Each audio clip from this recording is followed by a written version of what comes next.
Everybody has their own set of facts. That's fair enough. I'm not here to question what Max has acquired. I'm certainly not here to question Howard Bryant, an outstanding job he always does, and the information that he has. And I'm quite sure to some degree we have the same information. Ladies and gentlemen, in my hand, I have two notes, two letters. This one here, examination, waiver, release, and indemnification agreement. This was signed by Colin Kaepernick in 2011. His signature's right there. That's what I have. This is the agreement supposedly sent to him and his team last week, without his signature. And the only difference, it appears, from what I've read, is that in paragraph 8, the lines are added to NFL, the NFL Ventures Inc., the NFL Ventures LP, and its direct and indirect subsidiaries. And then there's a paragraph here, 10, that didn't exist on a waiver that he signed in 2011 that says, I acknowledge that neither this agreement nor my participation at the camp creates an employment relationship or otherwise constitutes a promise of current or future employment with the NFL, the National Football League Drug Advisors, the National Invitational Camp, Inc., the National Football Scouting, Inc., or any of the 32 NFL teams. In other words, you're not guaranteed a job because of this workout. And essentially what it's doing is protecting the NFL from injury. Now, in my conversations with the NFL is making the case that this is new. We've never done this for any particular one player.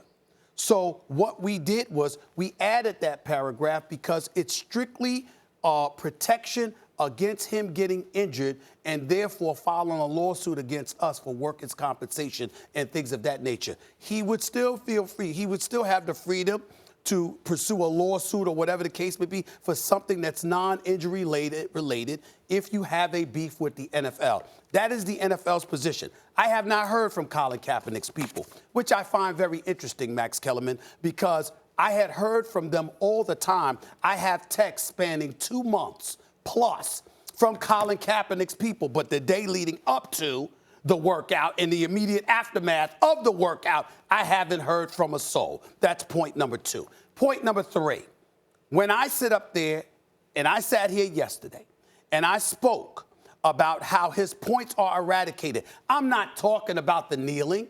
I'm not talking about the protesting. I'm a black man, you idiots. You think I have a problem with a man that is kneeling and protesting racial oppression and police brutality? Do you know anything about my history in 25 years in this damn business? From the New York Daily News to the Philadelphia Inquirer to CNN to Fox to ESPN? Do you have any idea about my damn background and the fights that I have taken on behalf of African Americans throughout this nation's history? Do you have any idea who the hell you are talking about? T.O. sends me a damn text just now. T.O., how many times have I come to the defense of Terrell Owens? Okay? How many times have I talked about how unfairly he has been maligned, how people have insulted him, how this man deserved to be a first ballot Hall of Famer? But by the way, T.O. wasn't asking to go into the Hall of Fame ceremony or anything like that. T.O., Terrell Owens, is the guy that deserved to be a first ballot Hall of Famer that was maligned unnecessarily and unfairly, and I pointed that out. Now, why do I bring stuff like that up? Because what this issue has come down to, and supposedly Jay Williams for NBA Countdown wanted to be here. My brother, I wish you were here. I'm sorry that you couldn't be here today. I wish you were. Because here's my issue. Black folks in America, I want you to hear me and hear me good.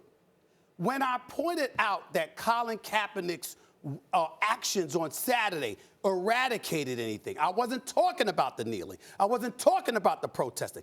I was saying your proclamation that you desperately wanted back in the National Football League from your camp, that you wanted the opportunity to be employed by the NFL again to play football. I said your action Saturday got in the way of it. You can debate the waiver all you want to. For all I don't know whether it's true or not. I have it. I'm not disputing it. That's for the NFL to do, Colin Kaepernick's people to do. We're going to be fair-minded. We're going to point both sides based on the information that we have available to us. What I am saying is, at the end of the day, here's what doesn't matter. If you show up to a workout with a Kunta Kinte T-shirt on, if you have the workout after bucking their offer on Saturday, then you have the press conference thereafter where you take no questions. But you're looking into the cameras and you're antagonizing the NFL to tell them to stop running, that we all know the truth, et cetera, et cetera. What you're doing is getting in the way of your own aspiration to get back. But and hold on. what if he was advised not to sign it and this was true? And what I'm saying to you is this: that's fair. If you see what people are not hearing is there is a difference between not showing up for the workout and how you handle it. We talk about guys all the time, how you handle it. You could have had your lawyers sit up there earlier in the week from the time Tuesday arrived and they made the offer, and you could have said, I don't want to show up for this. Here's why. And you could have publicized that through your attorneys, and that would have been fine. You had the workout. After the workout, you were on camera calling out owners and giving them fodder to say, look at this guy. He wants a job, but he's coming at us. Why should we want to hire him? Fair or unfair? I've said it before, and I'll say it again.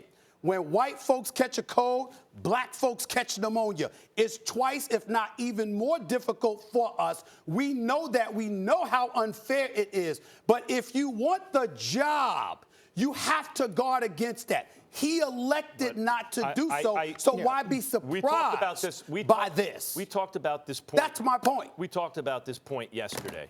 And what you're alluding to there is actually white privilege. Black people don't enjoy it. And I'm not giving up any privilege, not a single bit of privilege. But I will insist that all human beings are so privileged, and that includes Kaepernick. And if he wants to wear a Kunta Kinte shirt, good for him. I do think it is fair to ask the question, Stephen A. Based on his talking about the owners, don't be scared. There's a better way to say that. He could have said something like, I know there's a lot of pressure on owners not to hire me. I know there's some pressure on owners also to hire me. Thanks for watching ESPN on YouTube. For more sports highlights and analysis, be sure to download the ESPN app. And for live streaming sports and premium content, subscribe to ESPN+.